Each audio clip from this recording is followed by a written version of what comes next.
છે ને. What's up everybody, CJ7 here, welcome back to the channel. So ઘણા લોકોને ખબર હશે કે લાસ્ટ મંથ મેં કસ્ટમ PC બિલ્ડ કરાવ્યું હતું અને as I M working from home તો એના લીધે થોડા મેજર ચેન્જીસ આવ્યા છે આપણા સેટઅપમાં. સો વિડીયોનું ટાઇટલ જોઈને પણ તમને ખબર પડી ગઈ હશે કે it's all about the 2022 setup.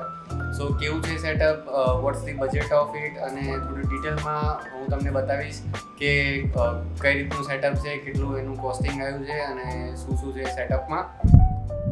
અત્યાર સુધી PC સેટઅપ બિલ્ડ ના કરવાનું કારણ એક જ હતું કે હું આ વસ્તુની રાહ જોઈ રહ્યો હતો જે આજે જ આવી છે. સો શું છે આ વસ્તુ, let's Unbox this quickly. Okay, so this is the smart LED strip from the company called Smartness. I ordered it from the Amazon and it costed me around 1,000 rupees to keep that editing room vibes or that gaming vibes.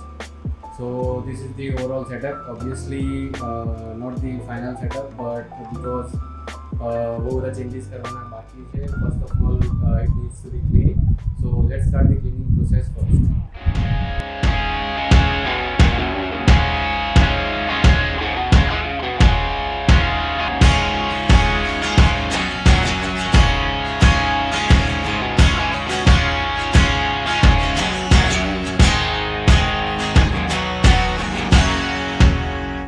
Okay, so બે વસ્તુ છે જે મારે કહેવી છે.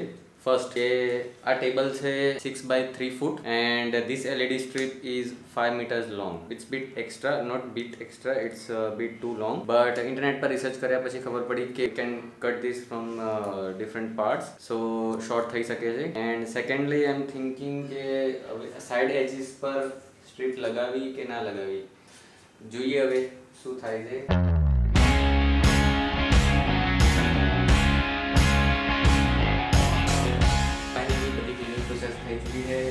The table is clean, strip પણ લાગી ગઈ છે એન્ડ બધી વસ્તુ હવે પાછી મૂકીશું and so you guys how the setup looks in 3, 2, 1. Okay, so this is what our setup looks like. Finally બધું ક્લીન થઈને પોતાની જગ્યા પર આવી ગયું છે. ઓબ્વિયસલી તમે થોડો લાઇટ શો એક્સપેક્ટ કર્યો હશે. This is not what you would have expected. So થોડો લાઇટ શો થઈ જાય. Okay, so this is what our setup 2022 looks like. બહુ બધા મેજર ચેન્જીસ કર્યા છે સ્પેશિયલી અમારા PC સેટઅપમાં. એ હું તમને બધું બતાવીશ થોડું સિનેમેટિક વેમાં. So let's go.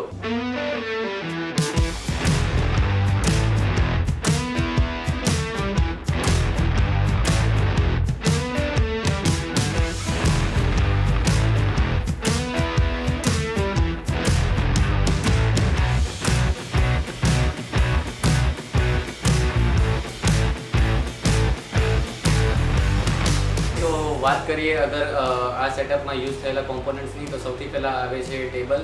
આ ટેબલ છે 6 feet by 3 feet long table, જે કસ્ટમ બિલ્ડ છે. વેલ્ડિંગવાળા જોડેથી મેં નીચે ફ્રેમ બનાવડાવી હતી એન્ડ ઉપરનું જે પ્લેટફોર્મ છે એ કાર્પેન્ટરે બનાવી આપ્યું. ટોટલ એનો ખર્ચો અગર બતાવું તો એનું કોસ્ટિંગ છે around 6,000 Indian rupees and it's bit low because મારી પાસે ઓલરેડી પ્લાયવુડ્સ પડ્યા હતા, તો એના લીધે કોસ્ટિંગ ઓછું થઈ ગયું છે. This table is huge and એમાં અંદર લેમિનેટ લાગેલી છે and this is how the table looks. Keyboard and માઉસની વાત કરીએ તો કીબોર્ડ એન્ડ માઉસ છે લોગીટેક તરફથી. It's a wireless keyboard and mouse. Decent mouse and keyboard છે, વાયરલેસ છે એન્ડ જે એની પ્રાઇસ છે એ પ્રમાણે it works really fine. It costed me around 1400 to 1500. Exact model number મને યાદ નથી, બટ હું તમને ડિસ્પ્લેમાં કાં તો ડિસ્ક્રિપ્શન બોક્સમાં બતાવી દઈશ કે which exact model it is. સ્પીકર્સની વાત કરીએ તો સ્પીકર છે ફિલિપ્સ તરફથી. મોડલ નંબર ઓબ્વિયસલી બહુ મોટું હતું, સો મોડલ નંબર હું તમને ડિસ્પ્લેમાં બતાવી દઈશ. And it costed me around 5,000. I purchased it from the Reliance Digital. So finally time to show you the beast.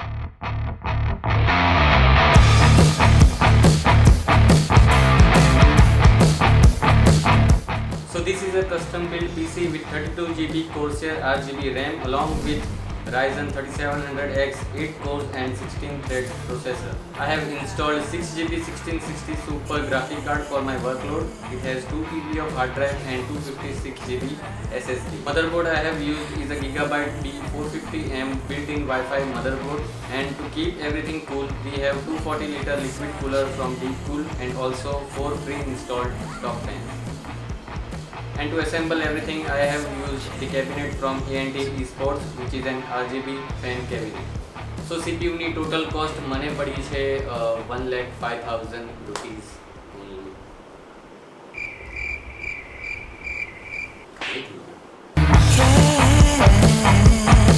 If I talk about the monitor, it's a 27-inch 4K display monitor from Samsung. The model number is S8. Yes, phone भी S8, monitor भी S8. You same.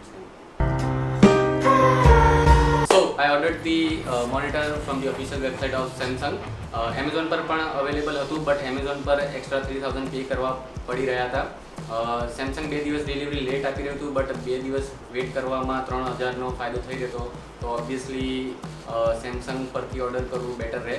સો સેમસંગની વેબસાઇટથી એ મને cost પડ્યું છે 31,899. અને એ જ વસ્તુ અગર હું એમેઝોન પરથી ઓર્ડર કરી રહ્યો હતો તો 2 દિવસ વહેલા ડિલિવરી આપી રહ્યું હતું, but it costed me 34,699. So obviously 2 દિવસ વેટ કરવાનો ઘણો ફાયદો થયો. અગર લાઇટિંગ સેટઅપની હું વાત કરું, so this is my key light, which is also known as main light. So as you know last સેટઅપમાં પણ તમે જોયેલું હશે, it's an Godox SL60W. And ડેસ્કને લાઇટ કરવા માટે ઓબ્વિયસલી સ્ટ્રીપ લાઇટ તો તમે જોઈ, બટ થોડું વધારે કરવા મેં થોડું પાછળ થોડો જુગાડ રાખ્યો છે. ગોડોક્સ LC500 મૂકેલી છે મેં.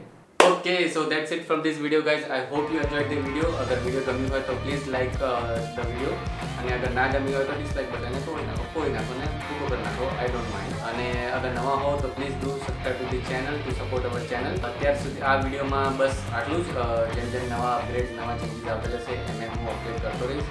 આઈ નો અમે કન્સિસ્ટન્ટ નથી વિડીયોઝ અપલોડ કરવામાં, બટ આગળનો પ્લાન એ જ છે કે રેગ્યુલર વિડીયોઝ અપલોડ થાય, અને એટલા માટે આટલું સેટઅપ રેડી કર્યું છે. So please do support our channel, અને ચેનલ પર નવા હો તો please subscribe to our channel. If you don't follow me on Instagram then the link is in the description. Please do follow me on Instagram. અને આ વિડીયોમાં આટલું જ. Thank you. આ જે મેચ છે એનું કંઈ થઈ શકે એમ છે નહીં, એ જેમ છે એમનું એમ જ રહેશે. જોઈએ હવે ક્યારે એનું સોલ્યુશન આવે છે, ત્યાં સુધી અહીંયા જ રહેશે.